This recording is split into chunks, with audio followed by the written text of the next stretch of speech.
21শে আগস্টের নৃশংস গ্রেনেড হামলা স্মরণে বঙ্গবন্ধু এভিনিউতে মোমবাতি প্রজ্বলন। 11 বছরেও শেষ হয়নি দুটি মামলার বিচার কাজ। মাতৃগর্ভে গুলিবিদ্ধ শিশু সুরাইয়া সুস্থ হয়ে মায়ের কোলে করে ফিরে গেল নিজ বাড়িতে। বাবা মায়ের সাথে উচ্ছ্বসিত ঢাকা মেডিকেলের চিকিৎসকরাও। যোগাযোগ ব্যবস্থার উন্নয়নের মাধ্যমে দেশে পর্যটন শিল্পের বিকাশ ঘটবে, প্রধানমন্ত্রীর আশা প্রকাশ। ভিডিও কনফারেন্সে 6 জেলায় 9টি সেতু উদ্বোধন। তথ্য প্রযুক্তি আইনের মামলায় জামিন পেলেও এখনো জীবন শঙ্কা করছেন সাংবাদিক প্রবীর শিকদার। বললেন, মানুষের বাক স্বাধীনতাকে হরণ করে এমন আইন থাকা উচিত নয়। এবং জঙ্গি সংশ্লিষ্টতা আইনজীবীদের জন্য কলঙ্কজনক মন্তব্য সাবেক আইনমন্ত্রী শফিক আহমেদের। অভিযোগ প্রমাণের আগেই মন্তব্য হতাশাজনক, বললেন খন্দকার মাহবুব।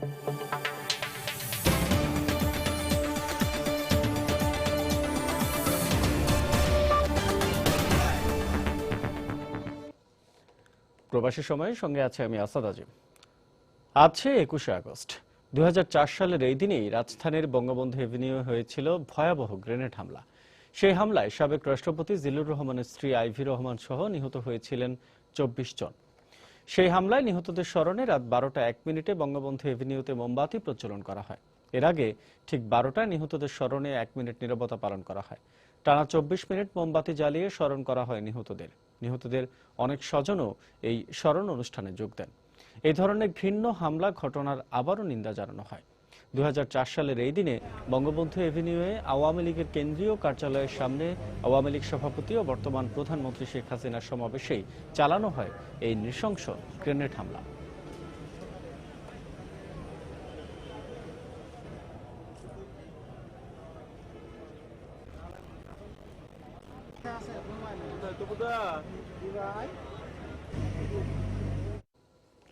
একুশে আগস্ট গ্রেনেড হামলা ঘটনার দুটি মামলারই নিষ্পত্তি হয়নি 11 বছরেও।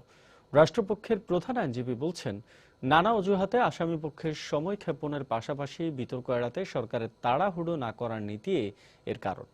তবে আইন, বিচার ও সংসদ বিষয়ক সংসদীয় কমিটির সভাপতি সুরঞ্জিত সেনগুপ্ত জানিয়েছেন, মামলার নিষ্পত্তি হবে ডিসেম্বরের মধ্যেই। বিস্তারিত ওমর ফারুকের রিপোর্টে।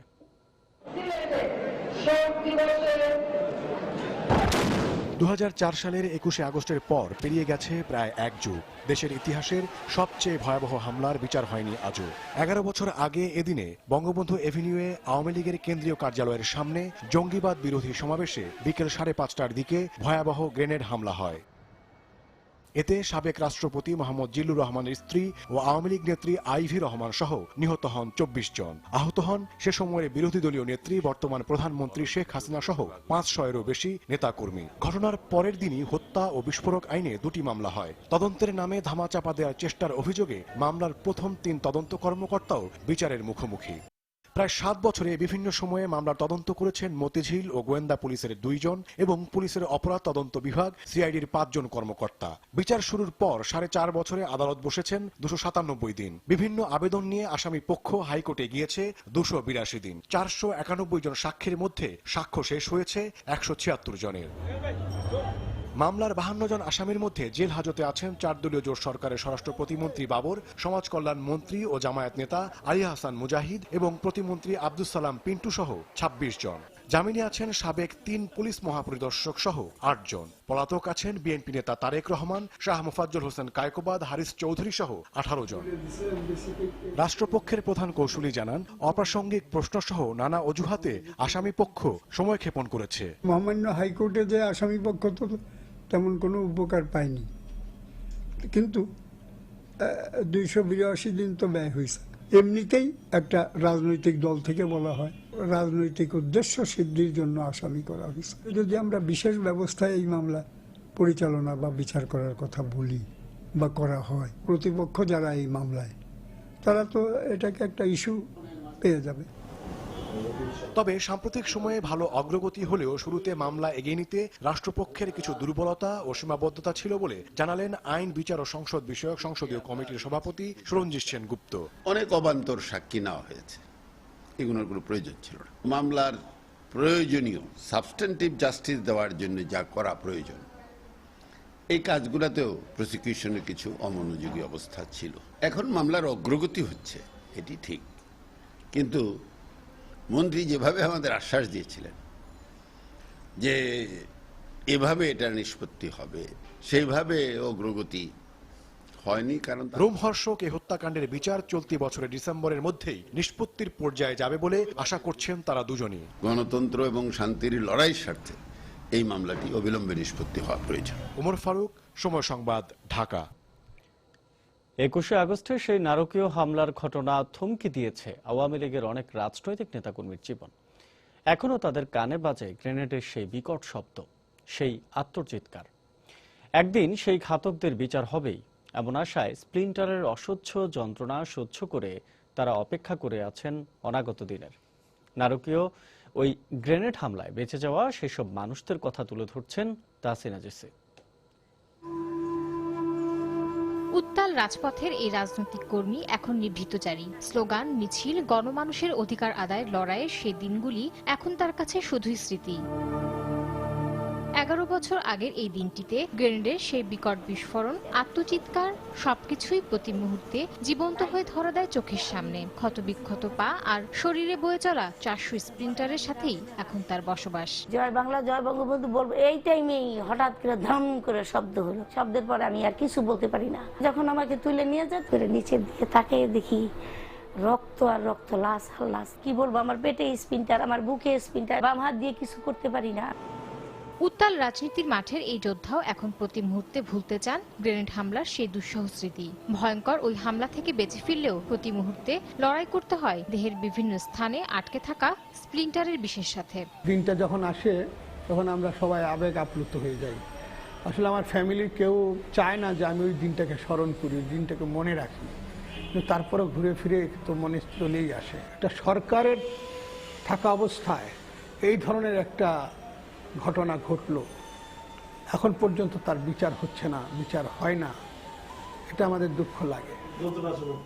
গ্রেনেড হামলায় আহতদের নিয়ে গড়ে উঠেছে সংগঠন 21 আগস্ট বাংলাদেশ। এর সাধারণ সম্পাদক জানান, এই হামলায় গুরুতর আহতদের সুচিকিৎসা ও পুনর্বাসনে কাজ করছেন তারা। 21 আগস্টে যারা বোমা হামলা করছে, এই গ্রেনেড হামলার বিচার দ্রুত গতিতে করার জন্য আমরা বারবার কিন্তু এটা আলোচনা করছি।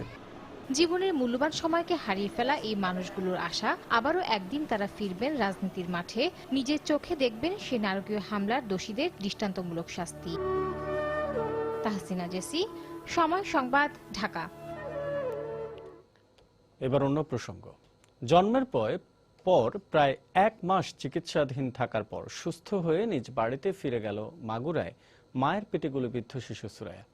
বৃহস্পতিবার দুপুরে শিশুটির মা ও বাবা সুস্থ অবস্থায় বুকের সন্তানকে ফিরে পেয়ে উচ্ছ্বাস প্রকাশ করেন।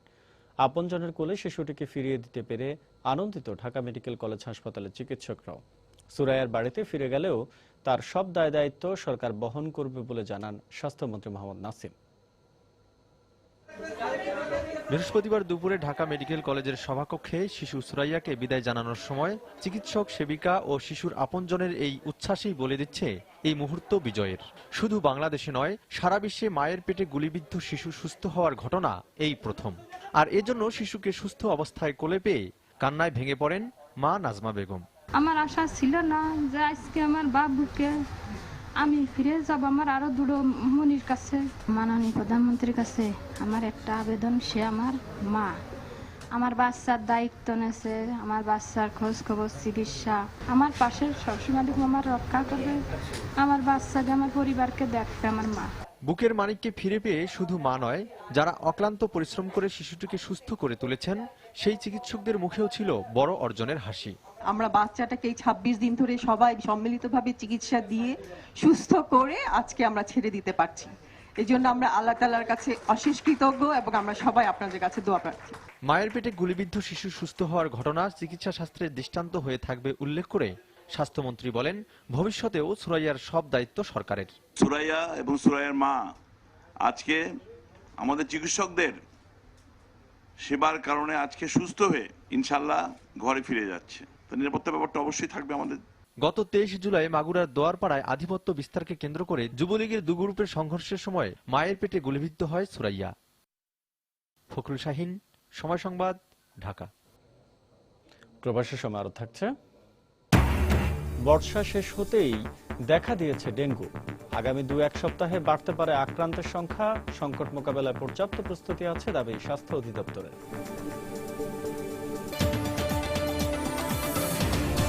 প্রধানমন্ত্রী শেখ হাসিনা বলেছেন, যোগাযোগ ব্যবস্থার উন্নয়নের মাধ্যমে দেশকে একটি যোগাযোগ নেটওয়ার্কের মধ্যে নিয়ে আসতে কাজ করছে সরকার।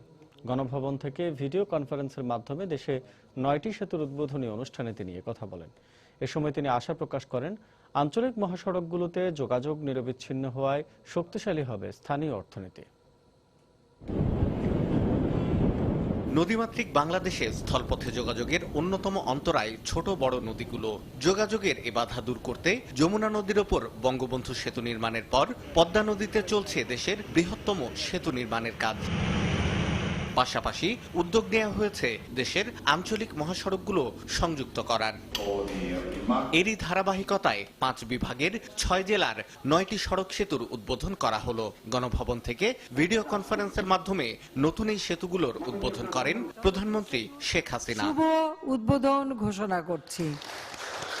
এর মধ্যে দক্ষিণের জেলা মাদারীপুরে উদ্বোধন করা হয় 4টি সেতু। চীনা সহায়তায় আড়িয়াল খাঁ নদীর ওপর নির্মিত এই সেতুগুলোর মাধ্যমে যুক্ত হবে মাদারীপুর, শরীয়তপুর এবং চাঁদপুর মহাসড়ক।